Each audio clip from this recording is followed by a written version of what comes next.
hair is healthy hair. Hey everyone, what's going on? It's your girl Balama. Welcome to another video. So as you can see today, I have a guest. Hi everyone. Her name is Janoy, and we're going to be talking about hair and motherhood. I have a few questions, but first I'm going to have her introduce herself, and then we'll get into the questions. So Janoy, you can start by telling us a little bit about yourself. How many kids and all of that. Okay. So like Shanika said, I'm Janoy. I'm 37 years old. And I have two children, a 4-year-old girl and a 2-year-old boy. And I'm currently in college, trying to get another career going. Yes. And yeah, that's pretty much it in a nutshell. Okay. So today we're talking about hair, and as I said, hair and motherhood. And Janoy has beautiful locks. Janoy's always had nice hair for as long as I've known her, which is pretty much all my life because we're like family friends. And so I thought she'd be perfect for this video. I'm gonna ask her some questions, and we're gonna just have a dialogue with you guys. Good hair is healthy hair. Awesome. Point blank. Good hair is healthy hair. Yeah. And how do we know when hair is healthy? If your hair is natural, if it bounces back, that's the health right there. So shrinkage is healthy hair? Shrinkage is that shrinkage, yep. That's a very good indicator of healthy hair. Okay. How moisturized your hair feels after days go by, that's a good indicator of healthy hair. Okay. And then you can just feel it and tell. You can tell. Just like your body, you know when your skin's dry, you know when your hair's dry. Right. I just wanted to let, because some people think good hair is a certain curl pattern, or if it lays a certain way. No, good hair is healthy hair. Okay. So while you were pregnant, what was your hair like? Okay, pregnancy, my hair was thick. Okay. It was easier to manage. Okay.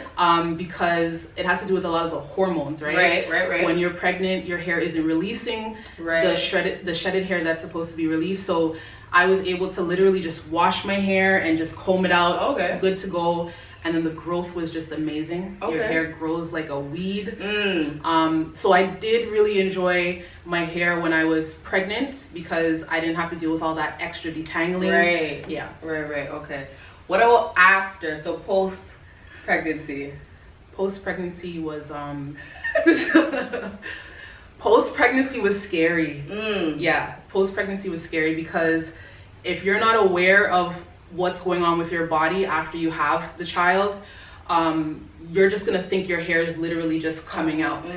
And it happens so drastically. For example, my daughter, Sarai, my hair didn't start shedding until she was 3 months old.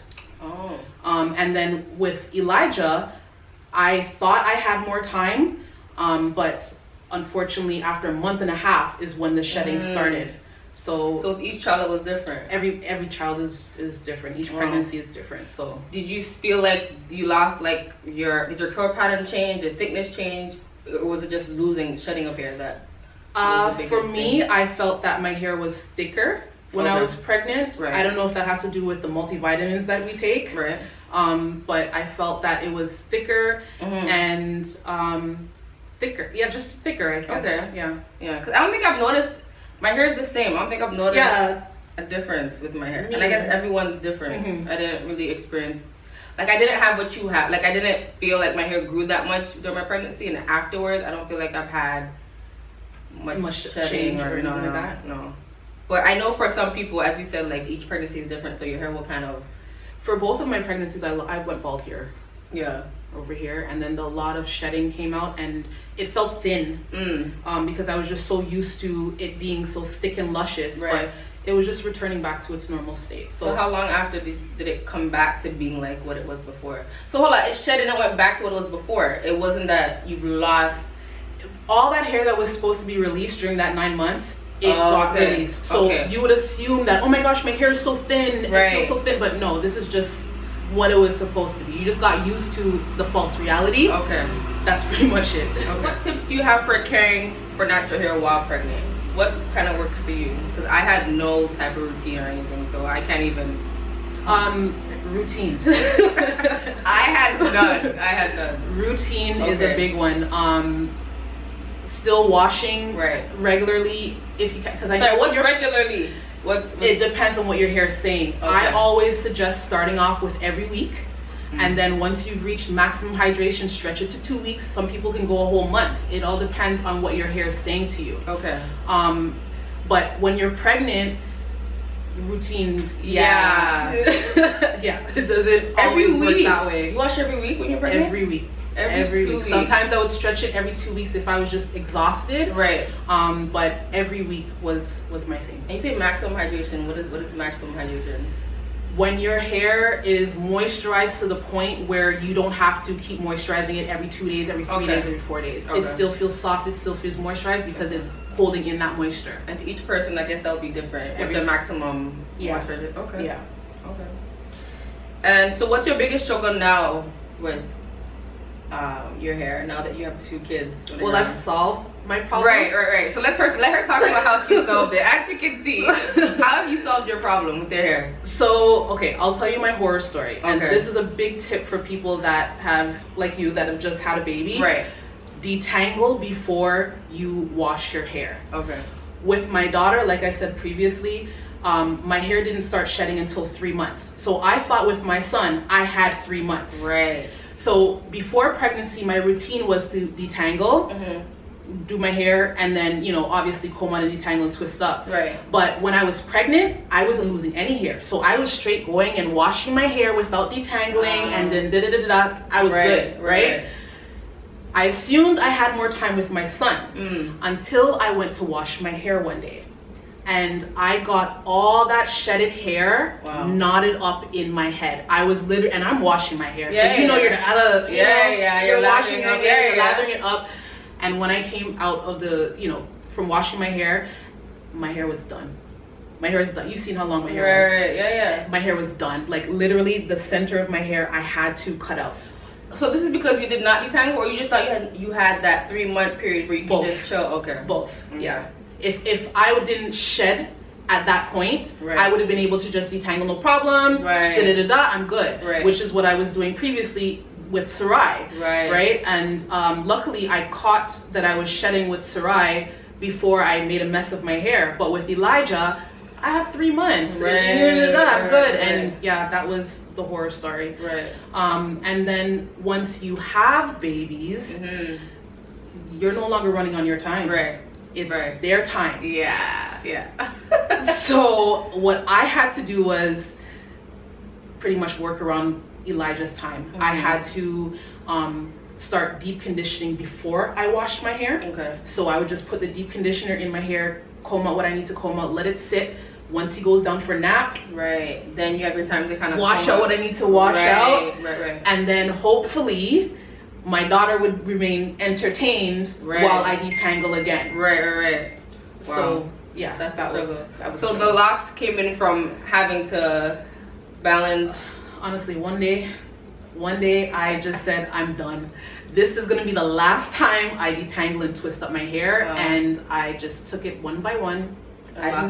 Just locked it. And she did it herself, by the way. I did it myself. Yeah. Right. And you've been maintaining them by yourself. By myself. Yeah. And is that so? You're finding that this is a lot easier than having to deal with your natural hair? 100%. Yeah.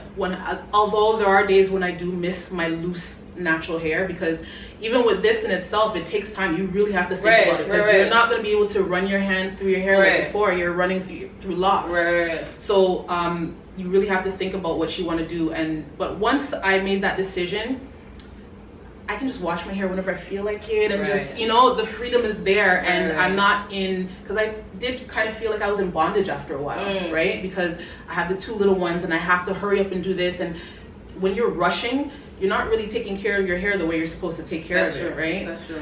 So this was an alternative, and this was a lot easier for me. Keep in mind, I've always wanted to lock my hair from when I was 14 years old. Right. So that made it a lot easier for me. But for someone like you who enjoy your loose natural hair, stick with it. Stick with it. Yeah. Just remember that changes are gonna happen. And it's gonna take time for your hair to go back to normal. Don't be surprised if you get a few bald spots, because it's gonna happen. It happens to a lot of people, and there's nothing that will slow it down.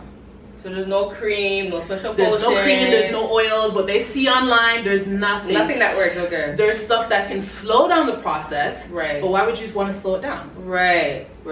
The faster it comes out, the faster your hair will go back in. That's smart. So just embrace it. Yeah. Embrace your natural hair. Embrace the stages. Right. Okay, so what do you like most about your natural hair? Maybe now or... I love natural hair because people can see me. I think that's the biggest thing about it. Right. And when I first went natural, I was still addicted to the weaves and the wigs. And to be honest with you, it was God that was telling me, you need to throw this away. Like, show yourself. This is your beauty. It took me 3 times. I threw my wigs in the garbage only for me to take it out 3 times, Shanika. Wow. Because I couldn't let it go. Right. And finally, I just let it go. And I just fell in love with my natural me, me. Yeah. And I think that's what a lot of people got to come back to. I'm not saying you can't do the wigs and the weaves because they do look beautiful. Yeah. But sometimes you just got to see you. There's 2, I think there's 2, and there's like 2 sides. There are people who wear wigs because they hate their natural hair. And then I think there are people who wear wigs and weaves as a protective style. Or just switch it up. Or switch it up just to make it, you know, just to give yourself a different look. But for what you're saying for you was more like you weren't feeling like you were you 100%. Correct. And the hair kind of, having your natural hair gives you a chance to be It's a mask. Just like I'm not trying to offend anybody because I wear makeup sometimes too or anything like that. Right. I don't do eyelashes, but there's people that it's all a mask. Right. You know, and when you reach the point where you cannot stay in your house without your wig or your makeup or go outside to throw out the garbage, there's a problem. Right. There's a problem. Right. That makes sense. That's how I feel. So is there anything else that you want to mention about natural hair or about motherhood that you think is important for us to know from your perspective? I think as a mother, it's important to show our daughters and our sons natural beauty. And it's giving our children false realities. You know, it's making our children feel like I'm not pretty enough if my hair is not this way or not that way. And I honestly feel that my daughter doesn't have those issues. I don't know what tomorrow's gonna bring, but she embraces her hair because she sees mommy embracing her hair. Right. You know, so I think as mothers, and I don't say fathers, but I think mothers more or less because we're also, the ones that usually. Yeah, mothers. I think you guys should embrace your natural hair like to the fullest, especially when you have children, just so they can accept what God has given them. That's pretty much what it comes down to. Right. Yeah. That's really good. And what about self-care? What do you do for self-care? I know we're talking about hair, but I just want to throw that question in there. As a mom, what do you do to kind of take care of you? Like, what's your tip, or what do you do? Oh, I don't think I'm a good example on this one because to be honest with you, after I had Elijah, I was in a serious rut. I was in a serious rut. I had no energy, you know, a toddler and a baby. Right. I didn't have much energy. But I think try and push yourself to eat healthier, exercise, and it doesn't have to be like weightlifting or anything like that. Just taking walks. Walks. Reading, meditating in the Word, of course. Like that's a big one. That's medicine right there. So yeah, those are the big things right there. Like self-care, taking care of your body. You take care of your temple. Take care of your temple. I mean, if you do have the support, just take that time to just take care of yourself. If you need to rest. You know, if you need to hang out with friends, because I feel like sometimes as a mother, you kind of lose yourself. You lose yourself because your world is for your children, right? You don't really focus on yourself. So when you focus on yourself, you start to feel good about yourself. Definitely. And Janoi gave me great advice. I'm going to share what she shared with me. Not all of it, but some of it. One thing that Janoi shared with me that I thought was really helpful and I think is great advice is you will hear a lot of advice as mothers. A lot of people will tell you, you know, try this, try that, do this, do that. You know, this doesn't work, that doesn't work. And I'm going to say, like, take the advice, because I took everything in, but I kind of filtered what was for me, because as I said, you will hear a bunch of things and some of them are good, some of them aren't good.